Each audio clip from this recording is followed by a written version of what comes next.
আচ্ছা, আমরা কি রানী মুখার্জির 'হিচকি' মুভিটা দেখেছি? যেখানে আমরা রানী মুখার্জিকে দেখেছি যে সে বারবার একটা গলা দিয়ে একটা সাউন্ড হয়। আমরা কিন্তু আমাদের চেম্বার প্র্যাকটিসে এরকম বাচ্চা পাই যে বারবার থট ক্লিয়ারিং এরকম সাউন্ড করে অথবা হিচকির মতো সাউন্ড করে। এছাড়া কিছু বডিলি মুভমেন্ট পাই, যেমন বারবার আমরা বলি রিপিটেড আই ব্লিঙ্কিং, হয়তো আইটা বারবার ব্লিঙ্ক করছে। কিছু কিছু বাচ্চার ক্ষেত্রে পাই এরকম করে শোল্ডার শ্রাগিং করে। এটা কিন্তু একটা ডিসঅর্ডার। এটা আমরা অনেকে ভাবি যে ইচ্ছাকৃতভাবে বাচ্চা করছে, কিন্তু এটা কিন্তু আসলে ইচ্ছাকৃতভাবে বাচ্চা করছে না। এটাকে বলে টিক ডিসঅর্ডার।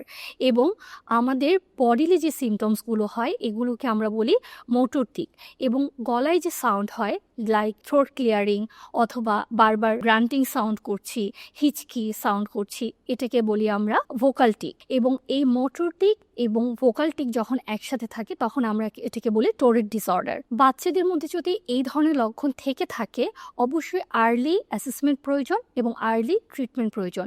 কারণ টিক যখন লং টাইম থাকে টিক একটাভাবে চেঞ্জ হতে থাকে এবং লং টাইম হয়ে গেলে সেটা ট্রিটমেন্ট করাটা একটু ডিফিকাল্ট হয়ে যায়।